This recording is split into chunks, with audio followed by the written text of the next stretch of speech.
भगवान के प्रिय भक्तों, आप सबको मेरी राम राम। आज हम 16 सोमवार व्रत की कथा सुनेंगे।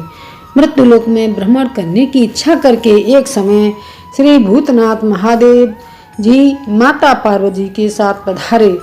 वहां भ्रमण करते करते विदर्भ देशांतर्गत अमरावती नाम की अति रमणीक नगरी में पहुँचे। अमरावती नगरी अमरापुरी के सदस्य सब प्रकार के सुखों से परिपूर्ण थी। उसमें वहाँ के महाराज का बनाया हुआ अति रमणीक शिवजी का मंदिर था। उसमें भगवान शंकर भगवती पार्वती जी के साथ निवास करने लगे। एक समय माता पार्वती ने प्राणपति को प्रसन्न देख के मनोविनोद करने की इच्छा से बोली, हे महाराज, आज तो हम तुम दोनों चौसर खेलेंगे। शिव जी ने प्राण प्रिया की बात को मान लिया और चौसर खेलने लगे। उस समय इस स्थान पर मंदिर का पुजारी ब्राह्मण मंदिर में पूजा करने को आया। माताजी ने ब्राह्मण से प्रश्न किया कि पुजारी जी बताओ, इस बाजी में दोनों में किसकी जीत होगी। ब्राह्मण बिना विचारे ही शीघ्र बोल उठा कि महादेव जी की जीत होगी। थोड़ी देर में बाजी समाप्त हो गई और पार्वती जी की विजय हुई। अब तो पार्वती जी ब्राह्मण को झूठ बोलने के अपराध में श्राप देने को उद्यत हुई। तब महादेव जी ने पार्वती जी को बहुत समझाया, परंतु उन्होंने ब्राह्मण को कोढ़ी होने का श्राप दे दिया। कुछ समय बाद पार्वती जी के श्रापवश पुजारी के शरीर में कोढ़ पैदा हो गया। इस कारण पुजारी अनेक प्रकार से दुखी रहने लगा। इस तरह के कष्ट भोगते हुए जब बहुत दिन हो गए तो देवलोक की अप्सराएं शिव जी की पूजा करने उसी मंदिर में आईं और पुजारी से कोढ़ के कष्ट को देख बड़े दया भाव से उससे रोगी होने का कारण पूछा। पुजारी ने निसंकोच सब बातें उनसे कह दी। वे अप्सराएं बोली, पुजारी, अब तुम अधिक दुखी मत होना, भगवान शिव जी तुम्हारे कष्ट को दूर कर देंगे। तुम सब व्रतों में श्रेष्ठ 16 सोमवार का व्रत भक्ति भाव से किया करो। पुजारी जी अप्सराओं से हाथ जोड़कर विनम्र भाव से 16 सोमवार व्रत की विधि पूछने लगा। अप्सराएं बोली कि जिस दिन सोमवार हो उसी दिन भक्ति के साथ व्रत करे, स्वच्छ वस्त्र पहने, आधा सेर गेहूं का आटा ले, उसके 3 अंगा बनावे और घी गुड़ दीप नैवेद्य पुंगी फल बेलपत्र जनेऊ जोड़ा चंदन अक्षत पुष्पादि के द्वारा प्रदोष काल में भगवान शंकर का विधि से पूजन करे। तत्पश्चात अंगों में से 1 अंगा शिवजी को अर्पण करे, बाकी 2 को शिवजी का प्रसाद समझकर उपस्थित जनों में बांट दे और आप भी प्रसाद पावे। इस विधि से 16 सोमवार व्रत करे। तत्पश्चात 17वें सोमवार के दिन पाव सेर पवित्र गेहूं के आटे की बाटी बनावे, तदनुसार घी और गुड़ मिलाकर चूरमा बनावे और शिवजी का भोग लगाकर उपस्थित भक्तों में बांटे और पीछे आप सकुंडम प्रसाद ले तो भगवान शिव जी की कृपा से रोग मुक्त होकर आनंद से रहने लगोगे। कुछ दिन बाद जब फिर शिव जी और पार्वती जी उस मंदिर में पधारे तब ब्राह्मण को निरोग देख पार्वती ने ब्राह्मण से रोग मुक्त होने का कारण पूछा तो ब्राह्मण ने 16 सोमवार व्रत की कथा कह सुनाई। तब तो पार्वती जी ने अति प्रसन्न हो ब्राह्मण से व्रत की विधि पूछकर व्रत करने को तैयार हुई। व्रत करने के बाद उनकी मनोकामना पूर्ण हुई तथा उनके रूठे पुत्र स्वामी कार्तिकेय स्वयं माता के आज्ञाकारी हुए। परंतु कार्तिकेय जी को अपने यह विचार परिवर्तन का रहस्य जानने की इच्छा हुई और माता से बोले, हे माता जी, आपने ऐसा कौन सा उपाय किया जिससे मेरा मन आपकी ओर आकर्षित हुआ। तब पार्वती जी ने वही 16 सोमवार व्रत कथा कह सुनाई। कार्तिकेय जी बोले कि इस व्रत को मैं भी करूंगा, क्योंकि प्रिय मित्र ब्राह्मण बहुत दुखी दिल से परदेश गया है, हमें उससे मिलने की बहुत इच्छा है। कार्तिकेय जी ने भी इस व्रत को किया और उनका प्रिय मित्र मिल गया। मित्र ने इस आकस्मिक मिलन का भेद कार्तिकेय जी से पूछा तो वे बोले, हे मित्र, हमने तुम्हारे मिलने की इच्छा करके 16 सोमवार का व्रत किया था। अब तो ब्राह्मण मित्र को भी अपने विवाह की बड़ी इच्छा हुई। कार्तिकेय जी से व्रत की विधि पूछी और यथा विधि व्रत किया। व्रत के प्रभाव से जब वह किसी कार्यवश विदेश गया तो वहाँ राजा की लड़की का स्वयंवर था। राजा ने प्रण किया था कि जिस राजकुमार के गले में सब प्रकार श्रृंगारित हथनी माला डालेगी मैं उसी के साथ अपनी प्यारी पुत्री का विवाह कर दूंगा। शिव जी की कृपा से ब्राह्मण भी स्वयंवर देखने की इच्छा से राजसभा में गया और सभा में एक ओर बैठ गया। नियत समय पर अथनी आई और उसने जयमाला उस ब्राह्मण के गले में डाल दी। राजा अपनी प्रतिज्ञा के अनुसार बड़ी धूमधाम से कन्या का विवाह उस ब्राह्मण के साथ कर दिया। राजा ने ब्राह्मण को बहुत सा धन और सम्मान देकर संतुष्ट किया। ब्राह्मण सुंदर राजकन्या पाकर सुख से जीवन व्यतीत करने लगा। एक दिन राजकन्या ने अपने पति से प्रश्न किया, हे प्राणनाथ, आपने ऐसा कौन सा भारी पुण्य किया था जिसके कारण से हथिनी ने सब राजकुमारों को छोड़कर आपको वरण किया। ब्राह्मण बोला, हे प्राण प्रिय, मैंने अपने मित्र कार्तिकेय जी के कथनानुसार 16 सोमवार का व्रत किया था, जिसके प्रभाव से मुझे तुम जैसी स्वरूपवान पत्नी की प्राप्ति हुई है। व्रत की महिमा को सुनकर राजकन्या को बड़ा आश्चर्य हुआ और वह भी पुत्र की कामना करके व्रत करने लगी।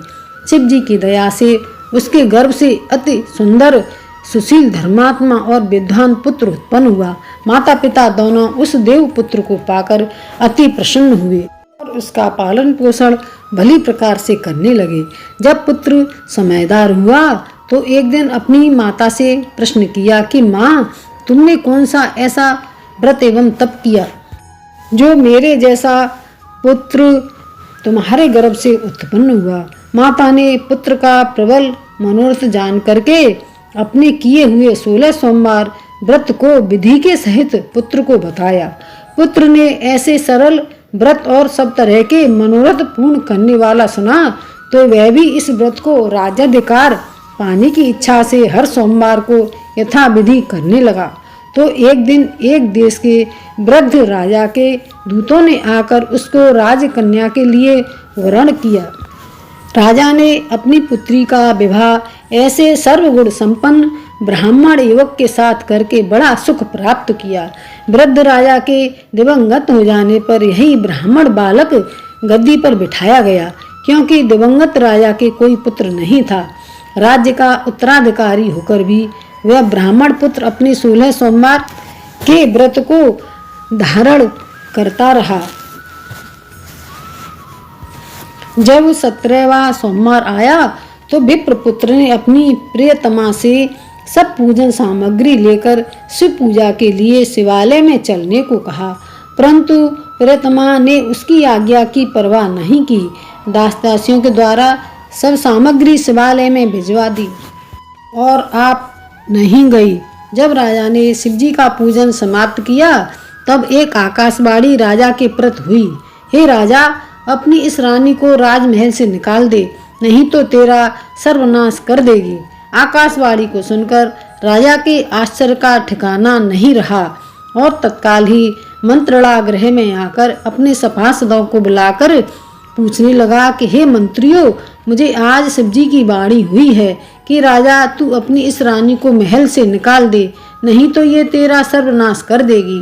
राजसभाएं, मंत्री आदि सब बड़े विस्मय और दुख में डूब गए, क्योंकि जिस कन्या के कारण राजा को राज्य मिला है उसी को निकालने का यह जाल रच रहा है, यह कैसे हो सकेगा।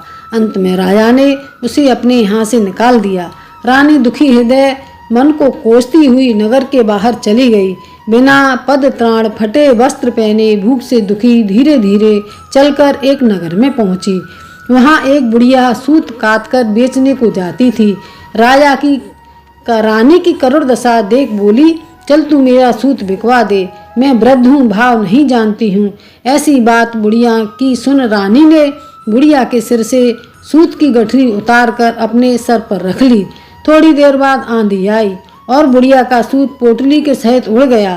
बेचारी बुढ़िया पछताती रह गई और रानी को अपने साथ से दूर रहने को कह दिया।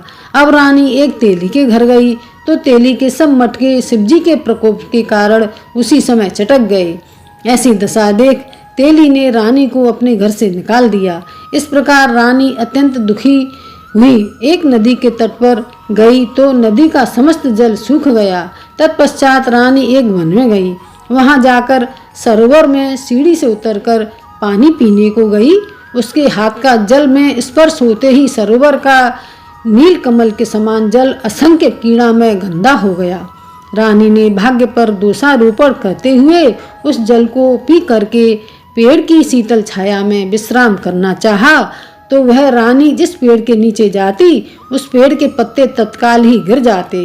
वन सरोवर तथा जल की ऐसी दशा देखकर गौएं चराते ग्वालों ने अपने गोसाई जी से, जो उस जंगल में स्थित मंदिर में पुजारी थे, कही। गोसाई जी के आदेशानुसार ग्वाले रानी को पकड़कर गोसाई जी के पास ले गए। रानी की मुख कांति और शरीर शोभा देख गोसाई जी जान गए कि यह अवश्य ही कोई विधि की गति की मारी कुलीन स्त्री है। ऐसा सोचकर पुजारी जी ने रानी से कहा कि तुमको मैं किसी प्रकार का कष्ट नहीं दूंगा। गोसाई जी के ऐसे वचन सुनकर रानी को धीरज हुआ और आश्रम में रहने लगी। परंतु आश्रम में रानी जो भोजन बनाती उसमें कीड़े पड़ जाते, जल भर के लाती तो उसमें कीड़े पड़ जाते। अब तो गोसाई जी भी दुखी हुए और रानी से बोले कि हे बेटी, तुम्हारे ऊपर कौन से देवता का कोप है जिससे तुम्हारी ऐसी दशा हुई है। पुजारी जी की बात सुन रानी ने शिवजी महाराज के पूजन का बहिष्कार करने की कथा सुनाई। तो पुजारी शिवजी महाराज की अनेक प्रकार से स्तुति करते हुए रानी से बोले कि देवी, तुम सब मनोरथों को पूर्ण करने वाले 16 सोमवार व्रत को करो, उसके प्रभाव से अपने कष्ट से मुक्त हो सकोगी। गोसाई जी की बात सुनकर रानी ने 16 सोमवार व्रत को विधिवत संपन्न किया और 17वें सोमवार को पूजन के प्रभाव से राजा के हृदय में विचार उत्पन्न हुआ कि रानी को गए बहुत समय व्यतीत हो गया है, न जाने कहाँ कहाँ भटकती होगी, ढूंढना चाहिए। यह सोच रानी को तलाश करने के लिए चारों दिशाओं में दूत भेजे। वे दूत रानी को खोजते हुए पुजारी के आश्रम में पहुंचे। वहां रानी को पाकर पुजारी से रानी को मांगने लगे, परंतु पुजारी ने उन दूतों को मना कर दिया। तो दूत चुपचाप लौट आए और आकर महाराज के सम्मुख रानी का पता बतलाया। रानी का पता पाकर राजा स्वयं पुजारी के आश्रम में गए और पुजारी से प्रार्थना करने लगे कि हे महाराज, जो देवी आपके आश्रम में रहती हैं वह मेरी पत्नी है। शिव जी के कोप से मैंने इनको त्याग दिया था। अब इस पर से शिव जी का प्रकोप शांत हो गया है, इसलिए मैं इन्हें लिवाने आया हूँ। आप इनको मेरे साथ जाने की आज्ञा दीजिए। गोसाई जी ने राजा के वचन को सत्य समझकर रानी को राजा के साथ जाने की आज्ञा दे दी। गोसाई की आज्ञा पाकर रानी प्रसन्न होकर राजा के साथ महल में आई। नगर में अनेक प्रकार के बधावे बजने लगे। नगर निवासियों ने नगर के दरवाजे तथा नगर को तोरण बंधन मारों से विविध प्रकार से सजाया। घर घर में मंगल गान होने लगे। पंडितों ने विविध वेद मंत्रों का उच्चारण करके अपनी राजा रानी का स्वागत किया। ऐसी अवस्था में रानी ने पुनः अपनी राजधानी में प्रवेश किया।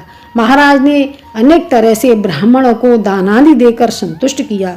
याचकों को धन धान्य दिया। नगरी में स्थान स्थान पर सदा व्रत खुलवाए, जहाँ भूखे लोगों को भोजन मिलता था। इस प्रकार से राजा शिवजी की कृपा का पात्र हो राजधानी में रानी के साथ अनेक तरह के सुखों को भोग करते हुए सोमवार व्रत करने लगा। विधिवत शिव पूजन करते हुए इस लोक में अनेकानेक सुखों को भोगने के पश्चात शिवपुरी को पधारे। ऐसे ही जो मनुष्य मन वचन और कर्म द्वारा भक्ति सहित 16 सोमवार का व्रत पूजन इत्यादि विधिवत करता है, वह इस लोक में समस्त सुखों को भोगकर अंत में शिवपुरी को प्राप्त होता है। यह व्रत सब मनोरथों को पूर्ण करने वाला है। इति 16 सोमवार व्रत कथा।